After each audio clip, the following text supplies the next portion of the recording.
రాష్ట్రంలో కొన్ని జిల్లాల్లో ఓ మోస్తరు వర్షాలు కురుస్తున్నాయి. వారం రోజులుగా కురిసిన వానలకు ప్రాజెక్టుల్లో భారీగా వరద నీరు వచ్చి చేరింది. జలపాతాల వద్ద పర్యాటకుల రద్దీ పెరిగింది. రైతులు సాగు పనులు చూసుకుంటున్నారు.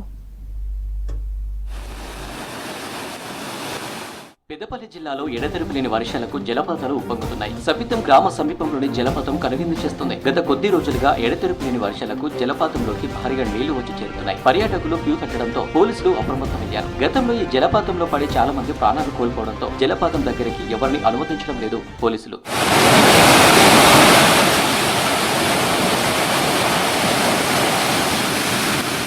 ఎగువ రాష్ట్రాల్లో కురుస్తున్న వర్షాలతో ప్రాజెక్టులోకి ఇన్ఫ్లో కంటిన్యూ అవుతుంది. మహబూబ్ నగర్ జిల్లాలోని జూరాల ప్రాజెక్టుకు భారీగా వరద వస్తుంది. దీంతో ప్రాజెక్టు 41 గేట్లు ఎత్తి నీటిని విడుదల చేస్తున్నారు అధికారులు. ప్రస్తుతం ప్రాజెక్టులోకి 2,38,000 క్యూసెక్ల వరద వస్తుండగా 2,30,000 క్యూసెక్ల నీటిని దిగువకు వదులుతున్నారు. దేవరకద్ర మండలంలోని కోయిల్ సాగర్ ప్రాజెక్టు నుంచి నీటిని విడుదల చేశారు ఎమ్మెల్యేలు మధుసూదన్ రెడ్డి, పర్ణికారెడ్డి. ఎడమ కాలువ నుంచి 60, కుడి కాలువ నుంచి 100 క్యూసెక్ల నీటిని దిగువకు వదిలారు. రైతులకు ఇబ్బందులు లేకుండా సాగునీటిని విడుదల చేశామన్నారు.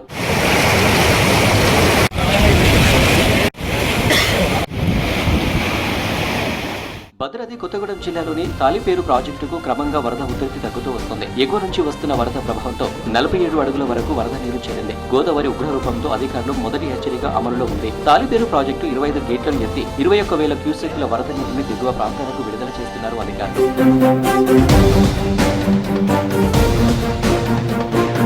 వారం రోజులుగా పడిన భారీ వర్షాలకు ప్రాజెక్టులు నిండి జలకలు సంతరించుకున్నాయి. 2 పంటలకు సాగునీటి సమస్య ఉండదని రైతులు సంతోషం వ్యక్తం చేస్తున్నారు. రాష్ట్రంలోని పలు ప్రాంతాల్లో మరో 2 రోజులు ఓ మోస్తరు నుంచి భారీ వర్షాలు కురిసే అవకాశం ఉందని వాతావరణ శాఖ అధికారులు తెలిపారు.